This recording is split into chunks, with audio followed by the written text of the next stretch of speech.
Hello!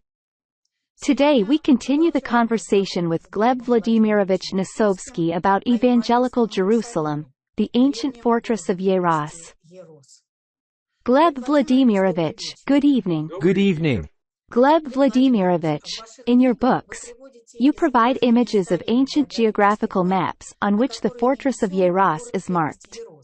Please tell us more about this. Let me show you some old maps right now.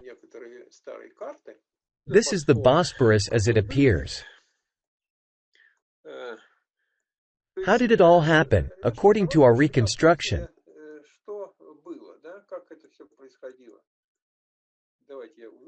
Here is the Bosporus, and on the left is the Black Sea. This is the northern end of the Bosporus, and here is the southern end. This is the Sea of Marmara, and this is the Golden Horn. Istanbul is located here. The Golden Horn is a fracture in the rocky terrain. The shores of the Golden Horn are completely steep. Therefore, a ship with a deep draft can enter the Golden Horn and approach the shore.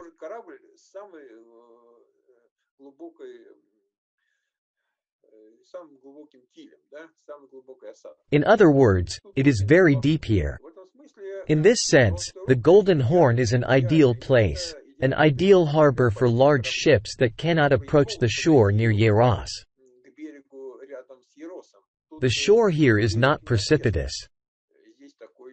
Here, it gradually slopes into the water, but here precipitously. But on the other hand, where Constantinople, the present-day Istanbul, is located, there are no water sources. They exist, but they are very scarce.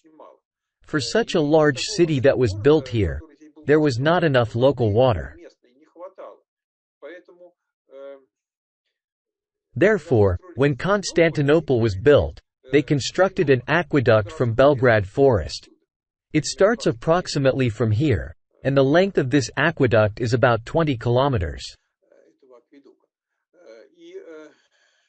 Only then could a city with a large population that required a lot of fresh water exist there.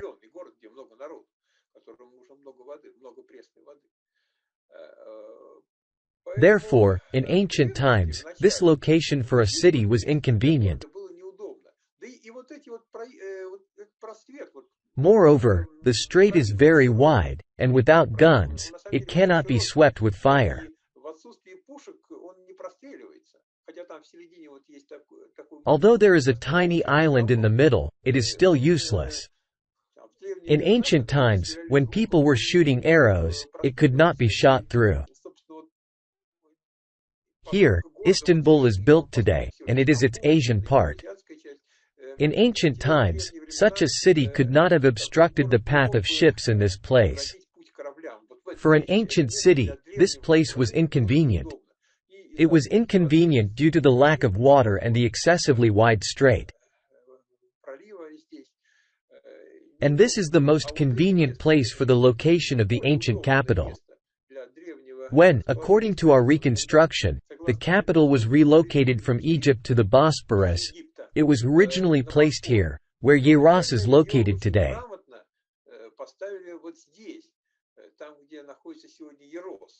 This is the ancient Troy, the ancient Evangelical Jerusalem, the ancient Tsargrad. At that time, there were no deep draft sea and ocean vessels. There were small boats, flat-bottomed river boats were easily pulled ashore here. The Bosporus is quite narrow at this location, and even a rock protrudes from the water's surface in the middle. So, at this point, the Bosporus could have been blocked with a chain. The city was built on both shores. Here it is depicted on both shores. The main city with the Kremlin is here, and a part was here. In the middle, a rock protrudes from the water's surface. Today, there is a buoy to prevent ships from colliding with it, but in the past, A chain was hung from here to the middle and from the middle to the other shore.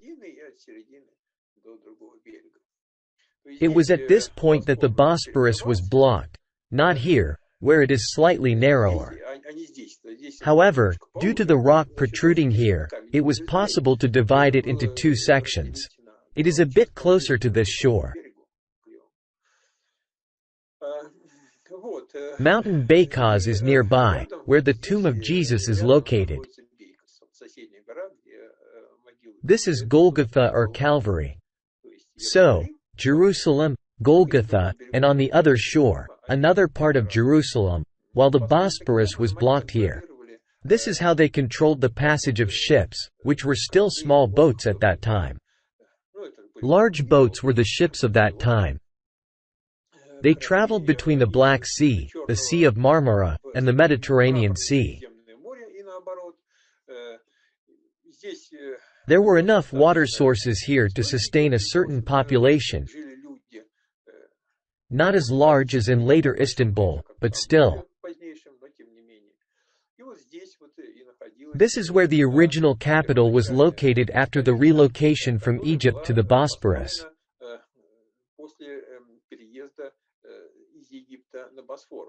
Jerusalem, the city of David, the one associated with the ancient Roman Empire. Another map. Here, it is also clearly visible that the old capital, Yoros, was placed in this narrow spot, and Golgotha is nearby.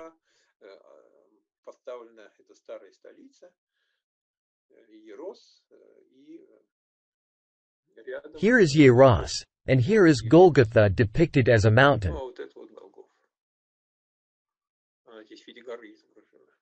Another map. Again, we see this location. It is the narrowest point, and Yoros is precisely located there. Here it is depicted. By the way, it is depicted on both shores. You see? On the Asian bank as well.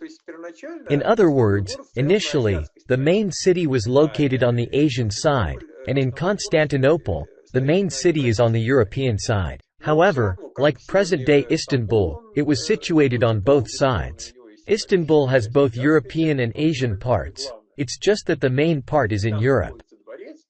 The palace and all the main monuments are located there. In the ancient city of Yoros, the ancient Jerusalem, its main part was located on the Asian side, and there was also a part on the European side. So dictates the area, because in Istanbul, the European part is most convenient for the royal palace, and here, the Asian part is most convenient for the royal palace and the city. It is located on a high bank, and it was easier to build fortifications there. Here it is beautifully marked. Do you see? The narrow spot. It is clearly emphasized as a narrow spot. This is Yoros. This is the European part of Yoros. And this is the nearby tomb of Jesus. This is how it looked, and on the right is the Black Sea. So, it is very close to the mouth of the Bosporus, where it meets the Black Sea. Another map. Here it is clearly visible that this is the narrow spot, and a rock arises that allows for a shorter distance and hanging a chain. Do you see what is written here? The Mountain of Giants. This is the tomb of Jesus on the Mountain of Giants. And next to it is this fortress. This is Jerusalem Yoros. And this is Golgotha or the Mountain of Giants. There was also a settlement opposite Yoros. This is how they stretched the chain, considering that there is a rock here where the chain was attached.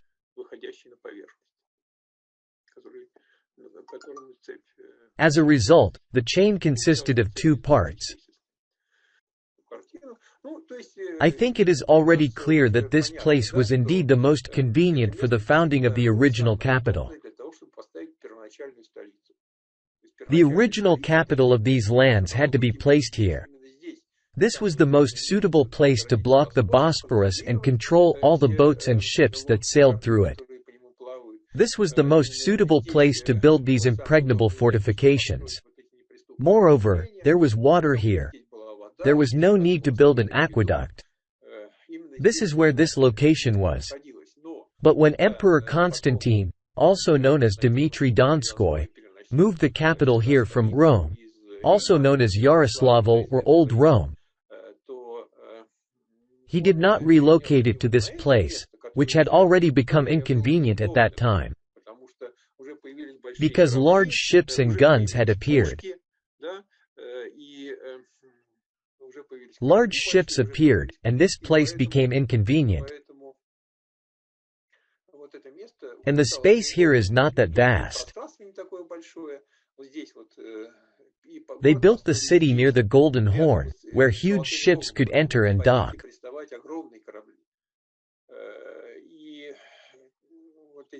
The drawbacks of this place, primarily the lack of water, were addressed by constructing an aqueduct.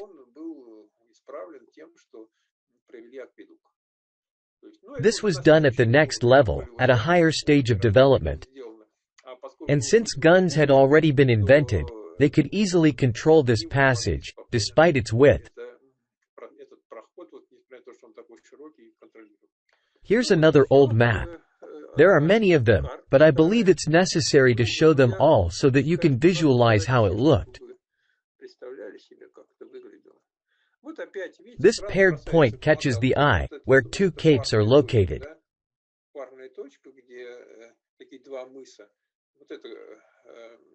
This is Yoros. Here it is very clearly visible. A beautiful map. Here's Istanbul, Constantinople. Behind it is the Golden Horn, next to the steep walls. This is the new capital, New Rome, which Constantine built not far from ancient Troy. He wanted to build the city precisely on the site of ancient Troy, but he was advised against because that place was not very convenient, and he built the city here. Historians say that ancient Troy was located at the Dardanelles, so one needs to go there, through the Sea of Marmara, closer to the Mediterranean Sea. There, Schliemann found some ruins, similar to many other ruins found there, as they are abundant. He declared it to be Troy. This confusion arose precisely because historians were puzzled. They knew that Constantine, also known as Dmitry Donskoy according to the new chronology, built New Rome not far from Troy. But where is this Troy? So, they imagined that it was not on the Bosporus but at the Dardanelles. The Bosporus connects the Sea of Marmara with the Black Sea. The Sea of Marmara is at the bottom, and it connects to the Mediterranean Sea through the Dardanelles. Historians sent Troy there on paper, and there they allegedly found it with the help of Schliemann and his forged golden treasure that he found there.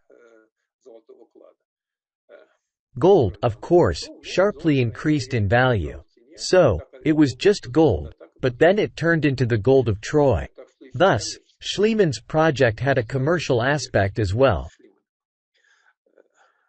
Here, it is very clear that the most convenient place for the ancient capital is the narrowest part of the Bosporus. And these are two capes, two mountains. The tomb of Yusha is marked. Let's zoom in and take a closer look at the tomb of Jesus. This is the mountain of Hercules. It's probably not very clear. This is Golgotha. And this city is the fortress of Yoros. Another map.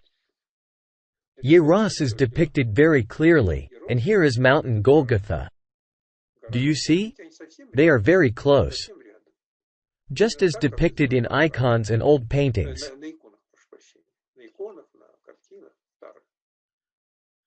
Finally, the last map. It is quite modern, but nevertheless, You see? Yoros. Even the walls are drawn here. It's a good map.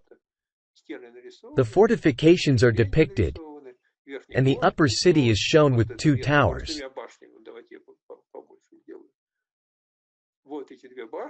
This is, in fact, the Kremlin. It is enclosed by its walls. From there, the walls descend towards the Bosporus. Here, along the Bosporus, everything was also settled.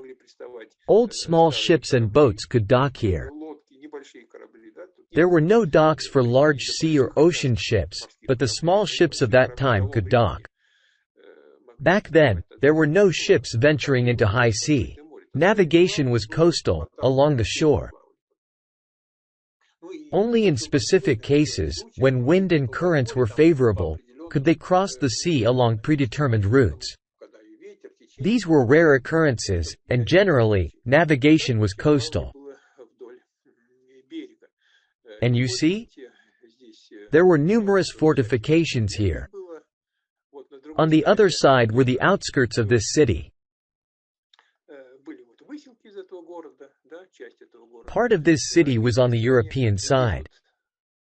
Where I'm pointing with the mouse, the chain was stretched, and there is a stone that emerges on the surface of the Bosporus. Today, a buoy is attached to prevent ships from hitting. We made such a discovery that made many things fall into place, and many things became clear from what previously raised questions for us. I must say that the picture has unexpectedly straightened out. Unexpectedly, because we did not anticipate it. We thought that if there was an ancient city somewhere in the vicinity of Constantinople, nothing of it would remain. But we certainly did not expect such impressive remnants, with such a significant name. It is astonishing that historians did not see any of this. It is surprising that they let all of this pass by and constructed their own fantastic narratives. They searched for Troy somewhere, at the Dardanelles. They crafted some silly Trojan horse out of boards.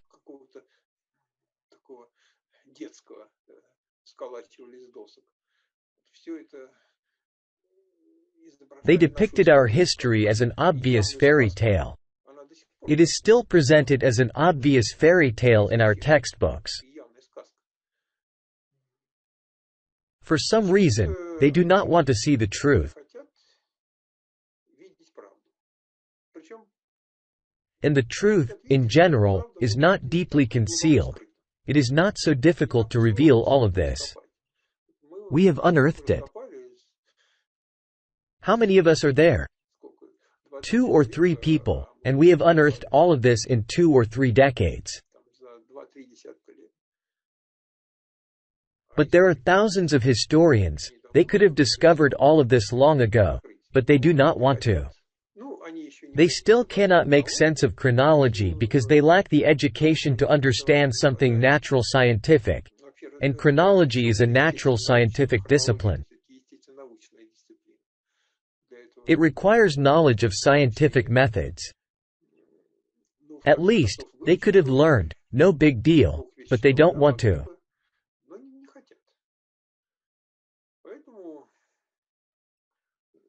That's why we had to take on all of this ourselves, and we did what we could. Of course, there is still a lot left.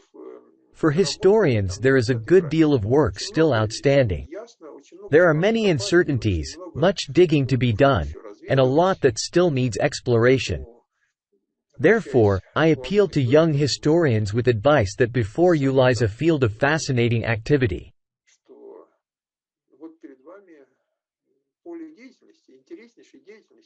You have the potential to accomplish so much in this field. It is just beginning.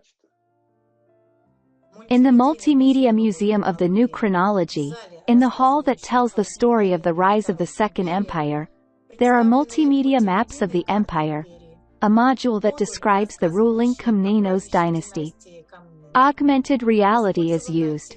allowing visitors to see what the fortress of Yeros looked like during the reign of Andronikos Christ and how the rulers of the empire controlled the movement of ships on the Bosporus. Gleb Vladimirovich, thank you very much for this presentation and for the interesting conversation. You're welcome. In our next video, Anatoliy Timofeyevich Fomenko will talk about the application of his proprietary method of form codes for studying biographies of historical figures.